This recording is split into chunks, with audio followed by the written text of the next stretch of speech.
আসসালামু আলাইকুম প্রিয় দর্শক বন্ধুরা, আশা করছি যে যেখানে বসে আমার রেসিপি দেখছেন সবাই সুস্থ আছেন, ভালো আছেন। সিয়ানা ব্লগে আপনাদের স্বাগত জানাচ্ছি। আজ আমি আপনাদের একটি ভিন্ন ধরনের রাইস রান্না করে দেখাবো।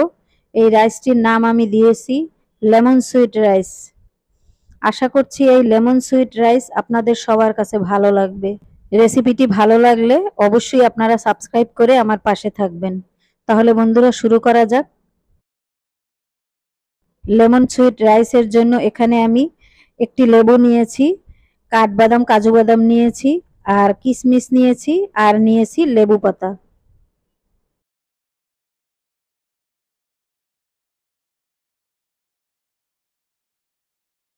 আর এখানে একটি গাজর গ্রেট করে নিয়েছি।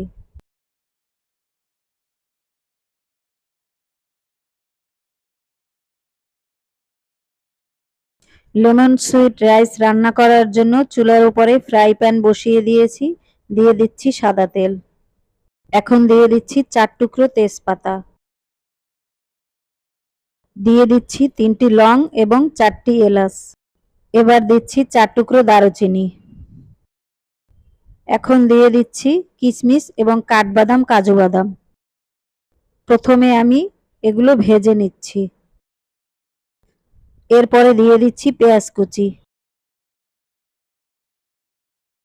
মশলাগুলো ভেজে নেওয়ার পরে এখন দিয়ে দিচ্ছি 1 টেবিল চামচ আদা রসুন বাটা। দিয়ে দিচ্ছি 1 টেবিল চামচ জিরে ধনে বাটা।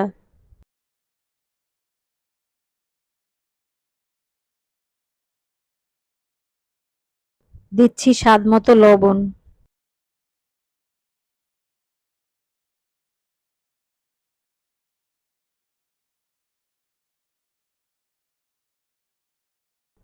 সব উপকরণ ভেজে নেওয়ার পরে এখন দিয়ে দিচ্ছি আগে থেকে ধুয়ে রাখা 1/2 কেজি পোলার চাল। আর দিয়ে দিচ্ছি গ্রেট করা গাজরগুলো।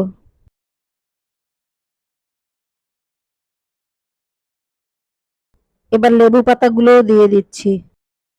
এখন চালটা 2 মিনিটের জন্য ভেজে নিচ্ছি। চালগুলো 2 মিনিট ভাজার পরে লেবু পাতাগুলোকে আমি উঠিয়ে রেখে দিচ্ছি, কারণ তেতো হয়ে যাবে।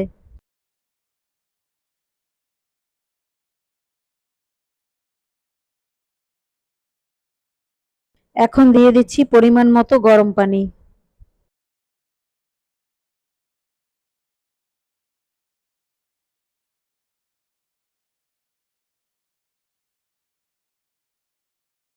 এখন দিয়ে দিচ্ছি 2 টেবিল চামচ চিনি।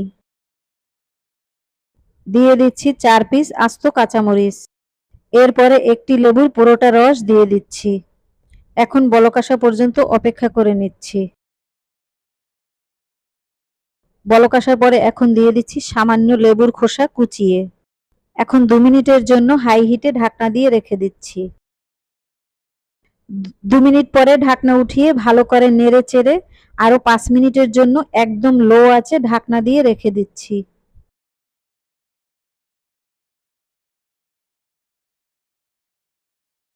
5 মিনিট পরে ঢাকনা উঠিয়ে ভালো করে নেড়ে চেড়ে উপর থেকে লেবু পাতাগুলো ছড়িয়ে দিয়ে ঢাকনা দিয়ে চুলা অফ করে 20 মিনিটের জন্য দমে রেখে দিচ্ছি।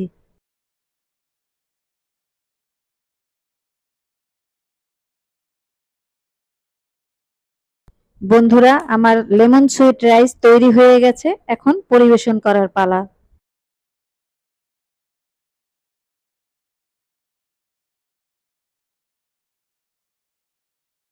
তৈরি হয়ে গেল মজাদার লেমন সুইট রাইস।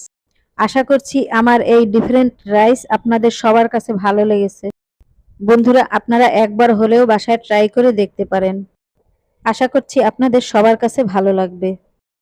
যদি ভালো লেগে থাকে তবে লাইক, শেয়ার, কমেন্ট এবং সাবস্ক্রাইব করে সিয়ানা ব্লগের পাশে থাকবেন। এতক্ষণ সাথে থাকার জন্য সবাইকে অসংখ্য অসংখ্য ধন্যবাদ।